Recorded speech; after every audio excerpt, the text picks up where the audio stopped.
Hello and welcome to SEO is Not That Hard. I'm your host, Ed Dawson, the founder of keywordspeopleuse.com, the solution to finding the questions people ask online. In today's episode, I'm going to cover part 6 in our series covering the Google Quality Rater process, identifying high and highest quality content. So, in the previous 5 episodes, we've been covering the Google Quality Rater guidelines and what the key considerations needed to be taken into account by raters when rating a page are. The last episode, we covered what Google considers to be the low and medium quality content. Today, I'm going to cover the final 2 levels of quality, high and highest. Okay, let's start with what Google considers to be high quality content. So, when we're looking at the page itself, they say that a high quality page, it serves a beneficial purpose and it achieves that purpose well. They also go on to state that high quality pages can be from kind of any kind of beneficial purpose, from selling a product or showing artistic talent or making people laugh. It's just got to be beneficial and done really well. Again, not causing any kind of harm. So there's no harm expected from a high quality page. And then when it comes to obviously your money, your life, which we've said a lot of times in these recent episodes, depending on the type of page, it's going to depend on how much level of trust they're going to expect to see from this. So something which has financial transactions or is selling you something is going to need a higher level of trust than, say, a page that's trying to make you laugh or something like that. Title of the page, it should accurately summarize the page. That again goes through from medium and even low pages. They want you to accurately summarize the page and not be sensational or misleading. Ads. Again, ads and the supplementary content mustn't block the main content or significantly interfere with it. But again, they stress, as always, that it's normal for sites to need to monetize. So ads alone won't stop a site having a high quality page rating. It's just that those ads have not got to interfere with the experience. And then again, looking at the information provided by the website or the content creator, there's got to be adequate information on the website for the purpose of the page. So again, going back to your money, your life, pages which have financial transactions, banks, those kind of things need a lot more information, a lot more content information, a lot more sort of other information about the page so that people know what to do with it, as compared to another site where there's no financial transactions. There's less need to be able to contact people. So next, we then have to look at the criteria for what makes high actually apply, and there's 3 points to that really. There's the quality of the main content, there's the reputation of the website and the content creator, and then the trustworthiness of the page, the EEAT. So when it comes to the quality of the main content, high quality content will have a high level of effort. Examples of this would be, say, a well-organized crafting tutorial page with clear, helpful instructions so that others can make the craft successfully. So that's in-depth and well-organized, makes it easy for people to follow. A QA page or a forum post with meaningful discussion from multiple participants, so that's where they go into depth in the discussion. It's not just superficial stuff. Or a news article with accuracy, depth and clarity, so not just a superficial this thing happened, but sort of in-depth details of what happened, why it happened, and it's very clear, that kind of thing. Next part of it is high originality. So this is where the main content is unique or original to the website. Now there's an interesting one here. They say original photos or video footage produced by the website or content creator. So that's like not using stock photos for, say, your travel website, just using stock imagery of an area. This is where someone's actually gone there, created their own original photos and video. And the content of the page is unique to the content creators. So this is where it's basically saying they want personal perspective based on sort of real life experience. So that's like, say, with reviews, you actually physically get hold of a product and review it and give your actual personal experience of it, rather than, say, aggregating and summarizing product reviews written by others. The third part is high level of talent or skill.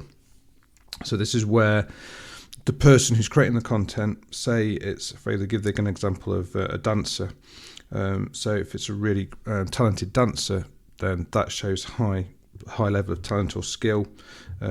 Or if it's, say, the example they show is where it's a how-to article on plumbing by a skilled plumber, the level of skill of the plumber and the talent of the plumber, that can be high quality content as compared to, say, like an amateur who doesn't really know plumbing very well, trying to do the same kind of how-to guide. They're not going to have that high level of talent or skill as compared to an actual professional plumber. Now, with these three things that we've just talked about, effort, originality and skill, they mention it as an or. So it's not that you necessarily have to have all three of these to be considered high quality content, but obviously the more of them you have that you can tick off, the more likely you are to be high. But you can just be high quality based on just one of those three. So you can have high originality, but less talent or skill, but the originality could be the thing that ticks the box and makes it high quality. The next section is then on reputation. So they're looking for a positive reputation for a site or page to be high quality. Now this, again, is going to vary depending on what kind of site you've got. So if you're Your Money, Your Life, you're going to need a lot more formal, positive reputation being able to be found out there for you. Whereas if you're not an YMYL site, then just sort of popularity and being a well-known site for a topic can be enough to be a high positive reputation. But there is also a caveat on here that if it's a smaller website or an ordinary person, there might be no reputation information online. So sites like that can still achieve a high rating without that reputation information if they kind of cover that box of not being expected to have it because of the size of the site or the type of person it is. So now we'll come on to EEAT. And everything from the previous two bits we just talked about, they really feed into this EEAT part. So obviously, if you want a high level of quality, then you're going to have a high level of EEAT.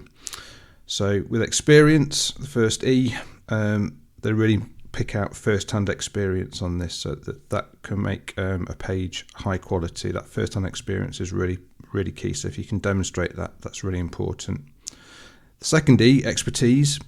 Now, they say it's required, but again, it's going to vary depending upon the type of content. So YMYL is likely to need a higher level of expertise, especially on things sort of tax preparation, for example, they give. But even with different types of content, sort of informal expertise that's visible is a good thing to have. So any kind of expertise that you can get in there is only going to be positive. Then onto authoritativeness. That's going to, again, vary by the type of page, but for example, a government tax website is obviously going to be authoritative source for tax forms in a country. A local business will be its own authoritative source of information on itself. All those kind of things you've got to consider. And then finally, trust, and how, as we just spoke about earlier, it's got to be high for those processing financial information and any other kind of YMWL topic. But even those that aren't considered YMYL, the higher the level of trust, the better. So product reviews and pages offering advice, they require at least some level of trust. So yeah, getting that trust level just right for high quality content is really important. So that covers what the guide says is high quality content and what sort of level has to be reached to achieve that that kind of level of high quality. And you can see how it is much higher than the medium quality content that was discussed in the last episode, and where Google says, most sites are medium. You can see that you've really got to elevate a level to get into high quality content. There's a lot more work to do. A lot more effort needs to be put in, and a lot more expertise needs to be shown, and trust particularly. So now let's move on to the highest quality pages. Now they don't say what percentage of the internet they consider to be highest quality, but when you sort of hear the things that they're looking for, you can see this is a really, really high bar. You've got to be the very best in your field to get here. But let's go through what they say. So the initial considerations are the same really as high quality. So it's got to have a beneficial purpose, not expect to cause harm. Any page on any type of website can qualify for highest.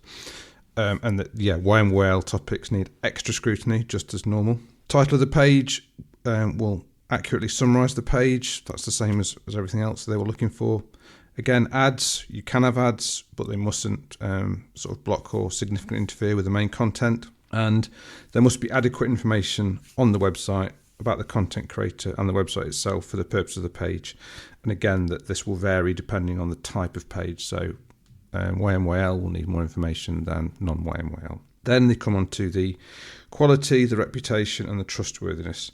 With all of these, they just say they've got to have the very, very high level of all of these. Let's just dig into each one in turn. So we've got very high quality main content.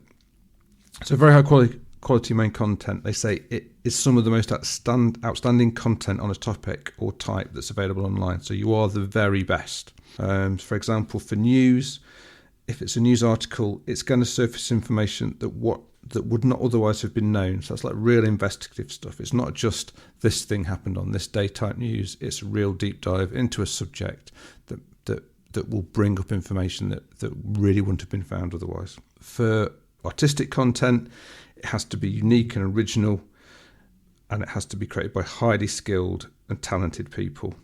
So it's that kind of, again, really the best of the best. It's not just really good, it's incredibly good. And then for informational content, it has to be original, accurate, comprehensive, clearly communicated, and should reflect expert consensus. And it should be accurate and clearly communicated. So to get this highest rating, you've really got to have incredibly satisfying main content that's produced to a very high level of effort with originality, talent, or skill. What they're really looking for with this very high quality main content is for it to be pretty much the best that you can find online. They say along at certain points in this that you should research other sites to see if you can find anything better than this. And if you can't, then really that's a clear identifier of it being the sort of highest quality content. Now, when it comes to reputation, you need a very positive reputation to be ranked highest. For one of your life topics, they want very positive reputation, and that's often based on recommendations from other known experts or professional societies appropriate to the topic of the page. Things like prestigious awards may also be evidence, they say, depending on the type of content. Again, with all these, non-YML topics will need less formal reputation information. And they state popularity, user engagement, and user reviews can be considered evidence of this. Websites and content creators can be considered to have a very positive reputation if they're seen as one of the best sources available online for a topic or type of content. So again, you really are at the top of your game to get this highest level. And but again, the caveat, you can be a smaller website, an ordinary person with little or no reputation information and still receive a highest rating. So although it's a high bar, I think it's the more well known and the bigger the site, the higher the bar is. So you can still achieve a highest rating in your specific niche if it's one where it doesn't require that huge level of reputation and experience based over years. But again, it's all down to the topic. And so finally to EEAT. Now, obviously, we need a very high level of EEAT to be classified as a highest quality page. They're looking for websites and content creators who are uniquely authoritative, the go-to sources for a topic. Those are the sorts that have very high EEAT. They're looking for a wealth of experience. They're looking for a very high level of expertise. They're looking for creators that are the most trusted sources on the internet for a particular topic. So again, this goes back to be like, if you're looking for tax information and tax forms, then obviously the government site's going to be the authoritative source. However, uniquely compared to the other types of content levels that they've talked about, they actually give less information. It's less detailed, the description on what a high level of EEAT is for the very highest quality pages. And they do caveat at the end that it really depends on the topic of the page about how important some of these factors are. So it's really, there's a lot more leeway in the guidelines for people when they're trying to work out the highest quality pages. But I think it's probably just one of those things where they're going to know, they're going to expect people to, they've done that bit of research, they've looked around, and they've found whether people or sites are the actual sort of definitive go-to source for the topic in hand. And that if that person is that, then they're probably going to get this high level of EEAT without having such formal guidelines as some of the others. Now, if you're interested in seeing what Google considers examples of high and high quality pages, and the highest quality pages. Just go to the guidelines. I'll share the link in the notes, podcast notes. And they've got links to lots of different examples of what they consider to be high and the highest quality pages. So that's really worth looking at. So that covers high and highest. Next episode, we will look at some specific examples of how Google instructs people to rate some particular types of pages, like encyclopedia pages and forum pages, and also the FAQs that they cover, which is really interesting because I think that shows some of the common questions they've had back from raters and how Google answer those questions. So they're really valuable. So I'll see you in the next episode when we discuss those. Thanks for listening. I really appreciate it. Please subscribe and share. It really helps. SEO is Not That Hard is brought to you by keywordspeopleuse.com, the solution to finding the questions people ask online. See why thousands of people use us every day. Try it today for free at keywordspeopleuse.com. If you want to get in touch, have any questions, I'd love to hear from you. I'm at Channel 5 on Twitter, or you can email me at podcast@keywordspeopleuse.com. Bye for now, and see you in the next episode of SEO is Not That Hard.